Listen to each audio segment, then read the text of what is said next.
ఈ అంకులే నేను కాపాడారమ్మా. Thanks uncle.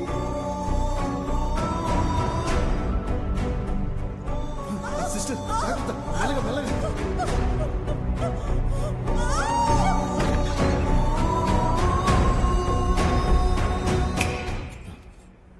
ఏమయ్యా, ఇప్పుడే నీ మొహంలో భయం కనిపిస్తుంది.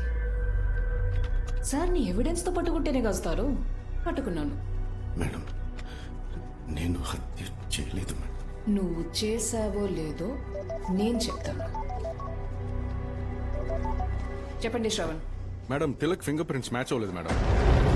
మ్యాచ్ అవ్వలేదా? బార్ లో మనం కలెక్ట్ చేసిన నైఫ్, మెయిన్ బోర్డ్ లివర్, వాటి మీద ఉన్న ఫింగర్ ప్రింట్స్ తో తిలక్ ఫింగర్ ప్రింట్స్ మ్యాచ్ అవ్వలేదు. సార్, ఆ రోజంతా మీరు నాతోనే కదా ఉన్నారు. అలాంటప్పుడు నేను ఎలా హత్య చేసి ఈ మాట నేను అడగాలయ్యా. మేడం, మ్యాజిస్ట్రేట్ దగ్గర తీసుకువెళ్ళాలి. టైం అవుతుంది. ఈ వాచ్ ఎప్పుడు దొరికిందను? అన్నగారు శవం చూడడానికి ముందే గడప దగ్గర దొరికింది మేడం. వెయిట్ చేయండి. నాకు సాయం చేస్తాను. మళ్ళీ సాయమా? ఆ అబ్బాయి విక్కి పోస్ట్ మార్టం రిపోర్ట్ నాకు కావాలి. ఏయ్, అది ఆవిడ టేబుల్ మీద ఉందయ్యా. దొరికాననుకో ఈ చుడిదార్ కూడా తీసేసి చెడ్డీతో కూర్చోబెట్టేస్తుంది ఆవిడ. అయ్యో, ఆ రిపోర్ట్ దొరికితేనే మీరు మీ యూనిఫామ్ వేసుకోగలరు. నేను నా మీద మోపిన హత్యా నేరా నుంచి బయటపడగలను.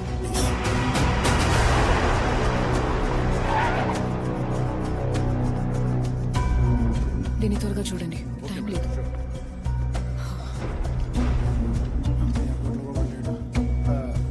లక్ష్మక్క, మీ ఆయన మళ్ళీ అమ్మాయిల కేసులో లోపలికి వచ్చాడు. వెళ్ళి చెబుతా పని చెప్తా ఉండు. శ్రీశైలం, ఎందుకు మేడం రూమ్కి వెళ్తున్నావు? ఏం లేదు, మేడం ఫోన్ చేసి రూమ్స్ కూడా కొట్టమన్నారు. నువ్వు రాసుకో. ఏదో ఒకటి చెయ్యి. మేడం లేకపోయేసరికి అందరూ మేడంలో ఫీల్ అయిపోయారు. అమ్మయ్యా, యూనిఫామా?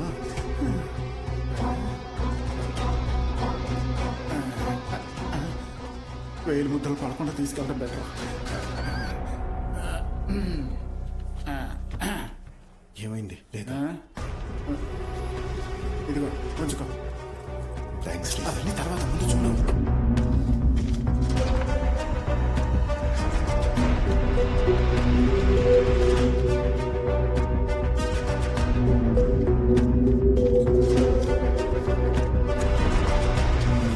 మేడం, ఎవరి ఫింగర్ ప్రింట్స్ ఇవి?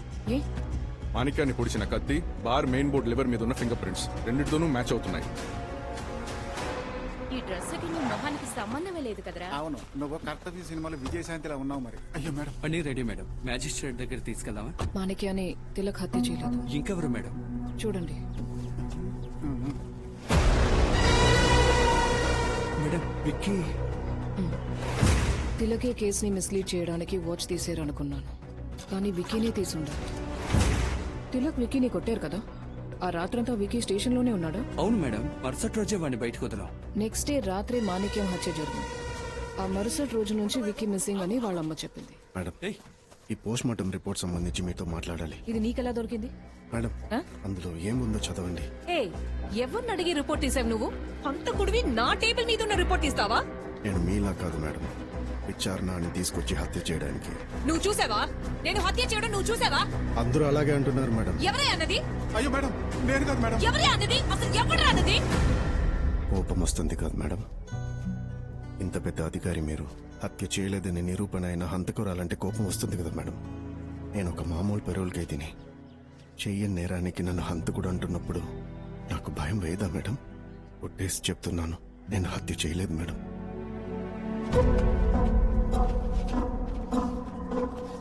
మేడం, అబ్బాయి ఒంటి మీద ఎవరో గోళ్లతో గీరారు. వాడి పళ్ళ మధ్యలో ఇంకొకరి కండ ఉందని రిపోర్ట్లో రాసుంది. చేతి మీద ఉన్న గాయాల్ని, నోట్లో ఉన్న కండని బట్టి చూస్తుంటే వాడు ఎవరితోనో గొడవ పడుతున్నప్పుడు వాళ్ళు వాడిని గీరుండాలి. వాళ్ళ నుంచి తప్పించుకోవడానికి వీడు కోరిక ఉండాలి. కావాలంటే నా డిఎన్ఏని దీన్ని మ్యాచ్ చేసి చూడండి. ఏంటబ్బా? డిఎన్ఏ సంగతి మేము చూసుకుంటాం. పొడిచింది టేస్ట్ చెప్తున్నా, నేను పొడవలేదు మేడం. కావాలంటే ఫింగర్ ప్రింట్స్ చెక్ చేసి చూడండి.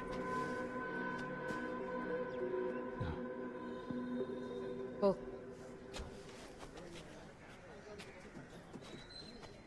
Srisailam. Madam, yes madam.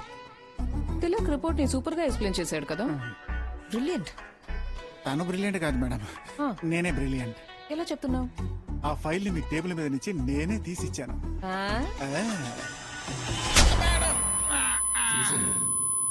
Srisailam పిలిచావా?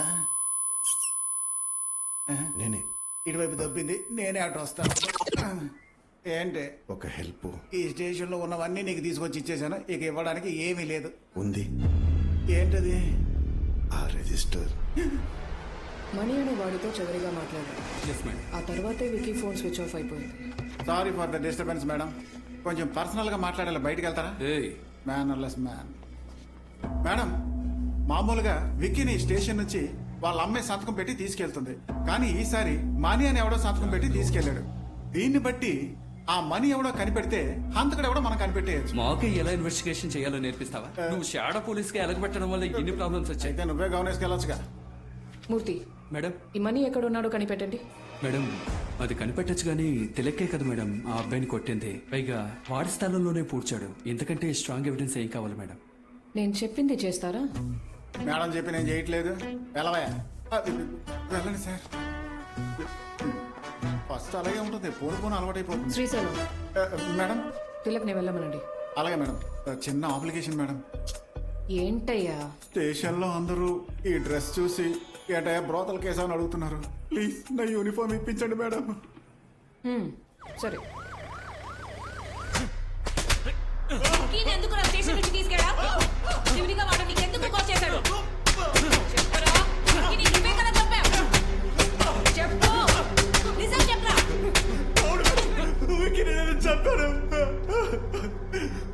ఎందుకురా చంపావు? చెప్పరా? చెప్పు, ఎందుకు చంపావు? చెప్పు. 50 లక్షలు మాట తీసుకున్నావు గొడవ మేడం. నన్ను బెదిరించాడు ఈ మేడం. విషయంలోనా? నీకు స్థలం కొనడానికి 50 లక్షలు ఎక్కడి నుంచి వచ్చా? దామోనేచ్చారు మేడం. దాము నీకెందుకు 50 లక్షలు ఇచ్చారు? నొప్పిగా ఉంది మేడం. చెప్పరా? దాము నీకెందుకు డబ్బులు ఇచ్చాడు? చెప్పు. వారికి అది చెప్పడానికి మేడం, వారికి అది చెప్పడానికి మేడం.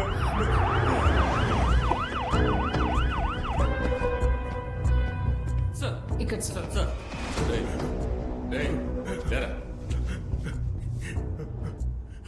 మాణిక్యాన్ని నువ్వు మైనర్ కురాడు కలిసి చంపారా? సార్ సార్ మేము అలాగే అనుకున్నాం సార్. చెప్పరా అన్న వాడు ఇక్కడే ఉన్నాడన్న. ఓ పోలీసు వాడు కూడా ఉన్నాడు. అదేం ప్రాబ్లం కాదు, వాడు తాగడం మొదలట్ని ఓ అరగంటలో అక్కడ ఉన్నాను. చిన్న చిన్న దొంగతనాలు చేసే విక్కీకి డబ్బు చూపించి మాణిక్యాన్ని చంపడానికి నాతో పాటు తీసుకెళ్ళాను సార్. వాడిని వైన్ షాప్ లోకి వెళ్ళగానే ముందు మెయిన్ ఆఫ్ చేయమన్నాను సార్. ఆ తర్వాత బార్లో ఉన్న మాణిక్య రూమ్ కి వెళ్ళమన్నాను సార్. ఆయన ఎవరు ఏంటని అడిగితే వెంటనే డోర్ లాక్ చేసేయమన్నారు, కానీ ఫుల్ గా తాగేస్తున్నందువల్ల ఏమీ అడగలేదు అనుకుంటా. అప్పుడే వెనక నుంచి నేను వెళ్ళి పూర్తి చేశాను సార్.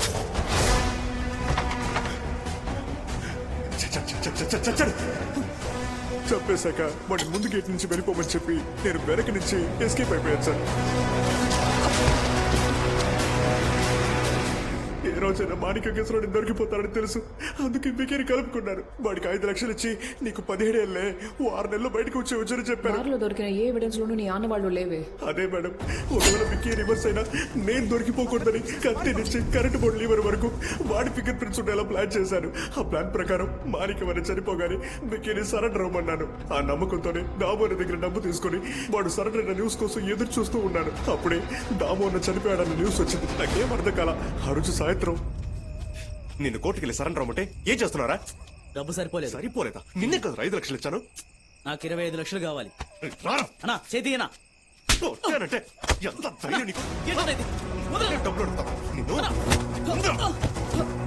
ఇప్పుడు అవసరం ఏమైందన్నా? సరెండర్ అవ్వమంటే నన్నే పట్టుకొని చూస్తావా? వాడు పొడిచింది నేను, ఆ కత్తి విసిరి పారేసినందుకు నీకు 5 లక్షలు సరిపోవరా? నువ్వు మాత్రం చర్చి నుండి పొడిచి డబ్బు తీసుకుని సైట్ వెళ్ళని సెటిల్ అవుదాం అనుకోలేదు. ఏంట్రో బాగుతున్నావు?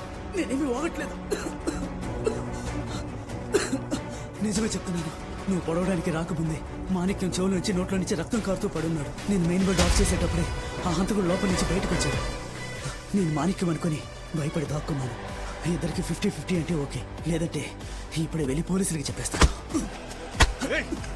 నొప్పిగా ఉంది, వదలనా?